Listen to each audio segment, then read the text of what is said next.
Bonjour à tous et bienvenue dans cette nouvelle vidéo consacrée aux films que j'ai pu voir durant le mois d'août. J'en ai vu assez peu par manque de temps, mais je tenais tout de même à vous partager mon avis, car j'ai vu des œuvres différentes et très intéressantes, chacune à leur manière. Donc on va en parler dans l'ordre où je les ai vues. Film numéro 1. Invasion est un film japonais de Kiyoshi Kurosawa qui sort le 5 septembre. J'ai pu le voir en avant-première grâce à Anabi, qui projetait au cinéma proche des plages 3 films japonais. Il y avait Silent Voice, La saveur des ramen et enfin Invasion. Je n'ai pu voir que ce dernier par souci d'emploi du temps, mais je n'ai pas été déçu. Invasion nous raconte l'histoire d'une femme qui voit les humains, dont ses proches, devenir de plus en plus étranges, de plus en plus déshumanisés. En fait, elle va découvrir que des aliens sont arrivés sur Terre, ont pris une apparence humaine et volent les concepts typiquement humains comme la famille, la fierté, la peur, etc.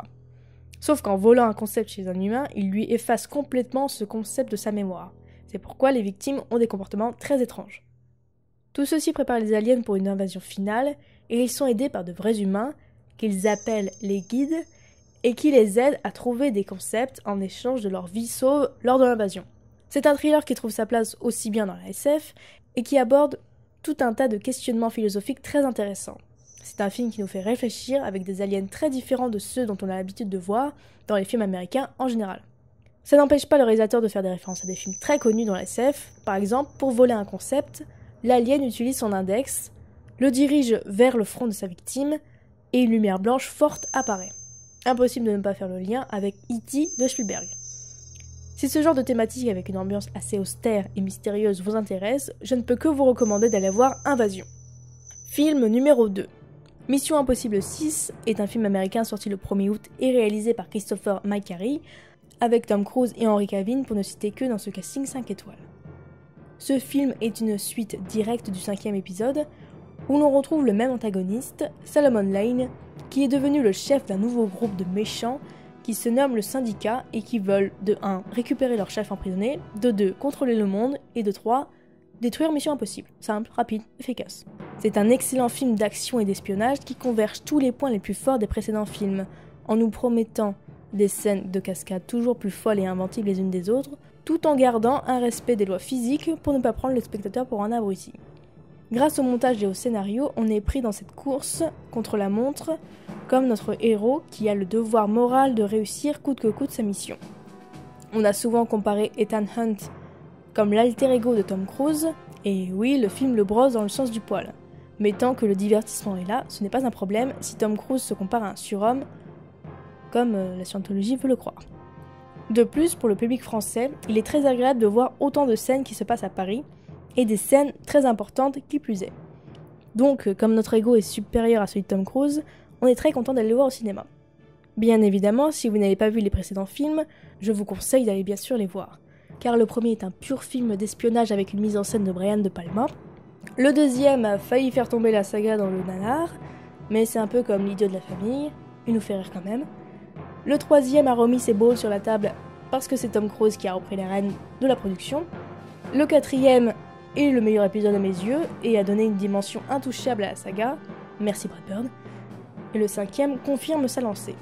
Donc je ne peux que vous conseiller d'aller voir Mission Impossible 6, mais au vu des chiffres, on est déjà très nombreux à l'avoir fait.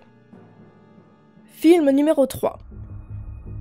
The Guilty est un thriller danois réalisé par Gustav Möller et sorti le 16 juillet dernier.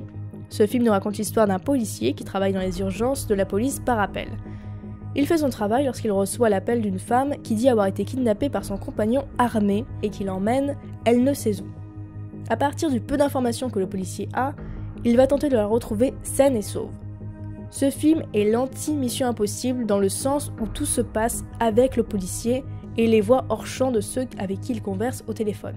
Un véritable huis clos qui pousse le spectateur au même niveau que le personnage principal.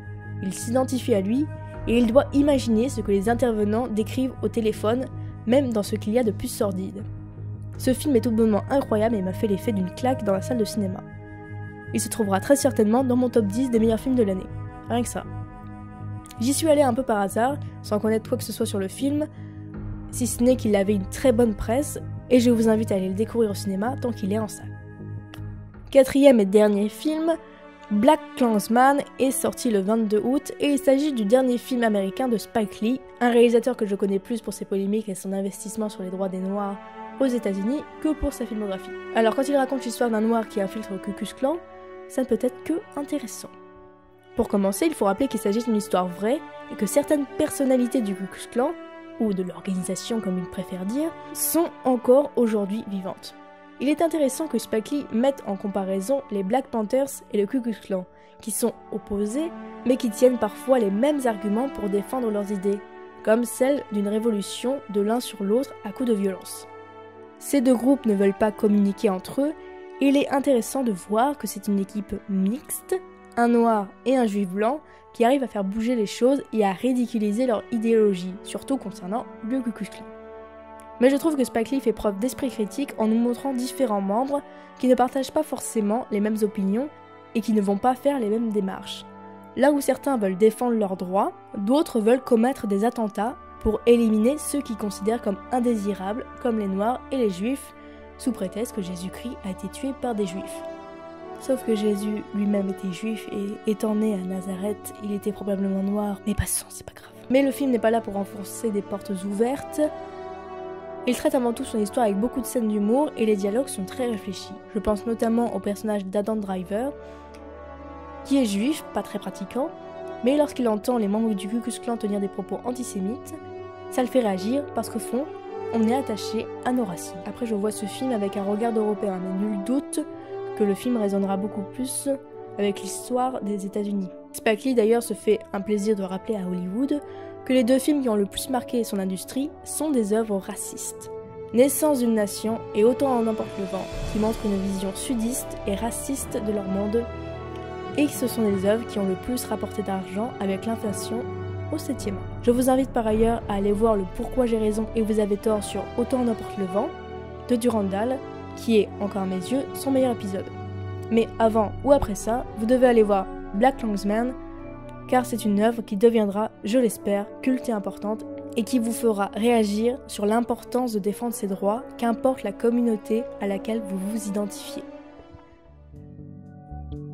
Voilà, c'est tout pour les avis de ce mois d'août, j'espère que ça vous a plu, n'hésitez pas à me dire dans les commentaires quel film vous avez vu et qui mérite d'être vu, je sais que j'en ai raté beaucoup.